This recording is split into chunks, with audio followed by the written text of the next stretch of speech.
If you've ever used Microsoft Windows, you find out quickly that it's one thing to work in Windows, and there's a whole nother skill set to fix Windows when it breaks.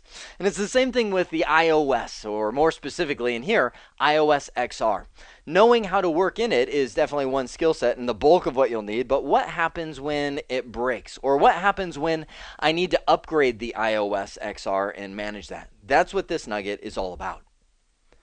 Here is your Do I Know This question list, so if you know it, move right along. Now, before we dive right into the iOS XR management, I want to make sure that you guys remember there are three flavors of the iOS to date. There is the original iOS, which made Cisco famous on that good old 2500 series routers that came out so many years ago.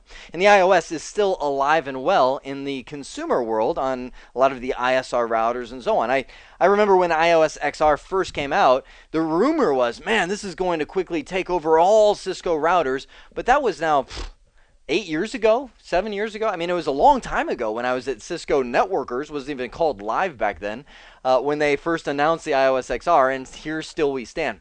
So iOS XE and XR are designated for service provider equipment. XE specifically for the ASR 1000 series, which the look, the feel, the commands are exactly, or I'll say almost exactly, like the original iOS. So if you have technicians who are iOS savvy and you want to get them into the service router world without any, I would say, real upgrade knowledge, then use the iOS XE. It's built, though, on the Linux platform, or essentially using a base of Linux, so that gives it some performance improvement, gives it some stability improvements when it relates to high availability. But really, the king of all iOS enhancements came with the iOS XR, which was a complete rewrite from the ground up of the iOS with multi-process, multi-CPU, high availability by its very nature, essentially eliminate the monolithic design, meaning the all-in-one design of the iOS to make it more stable, since there's no one feature that can quote-unquote crash and take down the entire router. The reason that is the iOS XR is designed with modularity, meaning you have essentially the core operating system that's always redundant on multiple supervisor modules, and then it has a whole set of add-on modules, a whole set of add-on functions that are loaded in through these Pi modules. Now, you don't have to sit there and load Pis on your iOS XR. That sounds funny. I mean, it comes with a lot of times a base set of modules in there, but every single, I'll say, set of features is given its own little sub-module that is managed separately. I mean, think of it, I don't know if you remember Windows 95. Come on, who's coming with me? Go back there with me. Windows 95, I thought was awesome when it first came out because I was coming from Windows 3.1, and it's just a totally new look and feel. It kind of looked like my Commodore Amiga, you know. that was where I started when Windows 3.1 was out. I was like, Commodore's going to rule the world. Well, they didn't. And Windows 95 took over, and one of the things that happened all the time is when something went bad, meaning a program crashed, it went really bad. Like the whole operating, like whenever you're working in, let's just say, Microsoft Word, I'm trying to remember, did they even have a Word back then? I think they did, right? And it would crash, like the whole operating system and every application would freeze because it's an all-in-one. Whereas iOS XR, or I'll say iOS, was that same way. But iOS XR went with like the Windows 2000 and beyond design of separating these applications into their own little memory space so they can crash without taking down the operating system as a whole. All the packages are copied to the router and activated. More on that in just a second. And the packages, even the base package, which runs the core of the router, can be upgraded individually, separate from each other. So I can upgrade, for instance, the MPLS features of my router without affecting the routing features or the core operating system of the router. Totally separate. You can go on these routers and type in show install active to see what software packages have been loaded on. You can also do a show HW module FPD to look in on the firmware that's running on each one of these blades. But the thing I love most about iOS XR is its simplicity with its versioning. See, I come from the iOS world where you, in the old days, had to memorize, okay, well, platform XJ59630059B.bin really means the enterprise feature set of the, I mean, if you've dealt with the iOS, you kind of get that feel of confusion because with that monolithic design, Cisco created all these different derivatives of the iOS to where you would get an iOS with this set of features, and an iOS with this set of features. Anyway, we're not here to talk iOS XR. Every Pi, every package that you load into the iOS XR has a version number, and you've been staring at it right now. Major release, minor release, and maintenance release. Major release being, okay, this is maybe a new platform of service provider router is supported in this release, or just a major upgrade to the feature set. I would say mostly platforms, like when Cisco comes out with the ASR 15,000, or something like it, you'll see a major release increment of the iOS XR.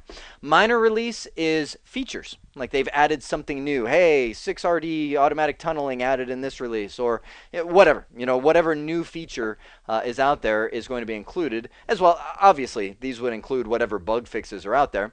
The last one is a maintenance release. Now, notice it's a 0. That's because Cisco rarely has bug. Okay, I know. Let's be real, right? Okay, so maintenance release are patches, bug fix. For instance, hey, right now we are on the tail end. It just began last week, actually. The Heartbleed SSL vulnerability, right? Heartbleed SSL was wait a second. It's not called Heartbleed. It's just called Heartbleed, right? Is focused on OpenSSL, the Linux SSL security that's been used for years and years and years in web servers and in Linux systems around the world. Wait a sec.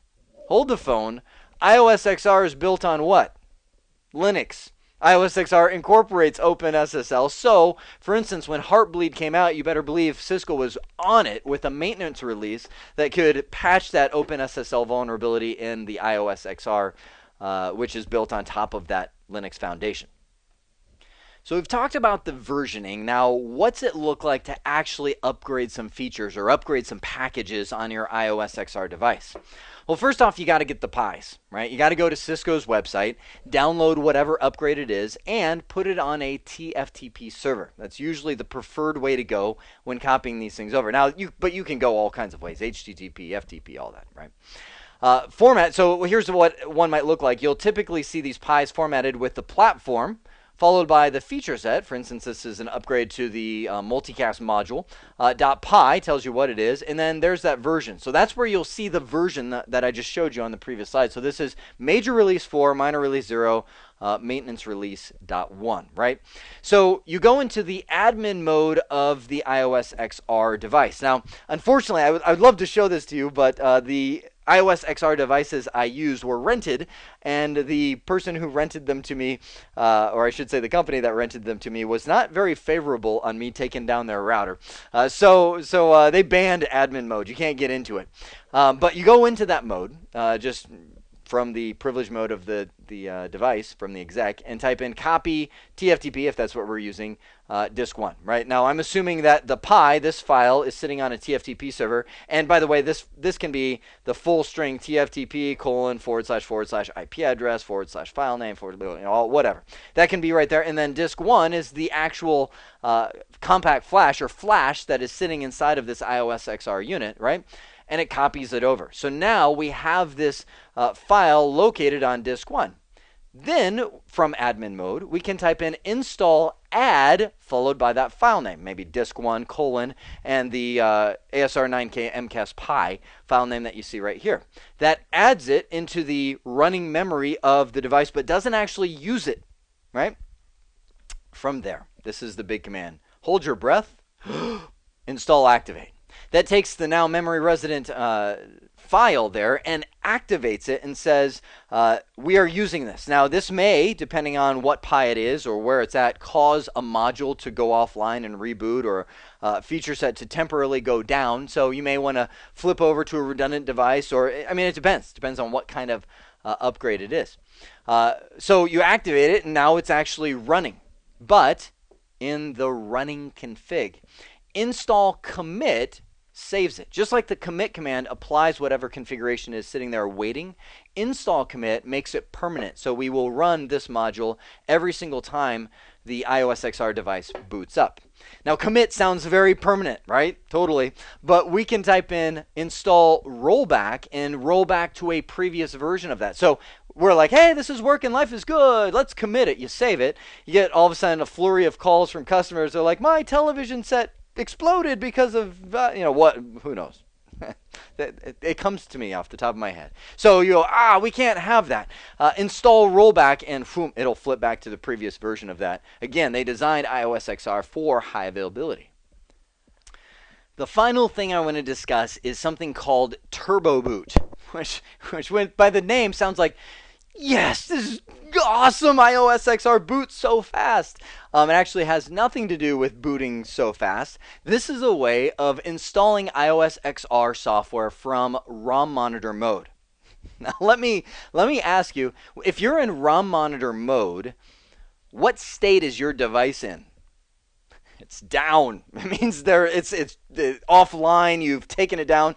Usually, if you're in ROM-mon, something very bad has happened. I've been here many times when the flash of my Cisco device goes bad. A lot of people think, oh yeah, flash, solid state disks, all this kind of stuff is like they're amazing and they never fail. Oh my word! If I could tell you how many devices have gone down on me because the flash is bad and the device doesn't reboot for years. So when I finally do a reboot of it, it's like, bam, oh, sorry, can't read the flash. It's read only or whatever. Anyway, I've gone through so many bad flash instances that it makes me sick because it's always in an outage window and it always ends up making me take much longer and makes people very sad because they never saw it coming. So anyway, ROM monitor, bad. But Cisco marketing, good. Instead of calling this like bailout recovery, we're down, they call it Turbo Boot.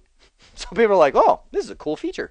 So installs the iOS software from ROM-mon by doing something like this. Now, if you've been around the Cisco block for a while, you may have done something like this before. It's actually supported on the original iOS on normal consumer routers. They didn't call it something cool like Turbo Boot. They called it ROM-mon Recovery, which allows you to boot the router straight from a remote server. So this does require what's called a .vm file.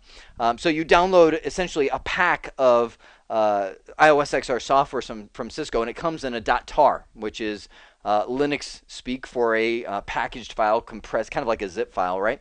So you actually go inside and extract the .vm file, which is the bootable piece of the iOS XR, right? Throw that VM file on a TFTP server. And by the way, it does have to be a TFTP server. Now you don't have the options. You're in ROM-mon, death mode.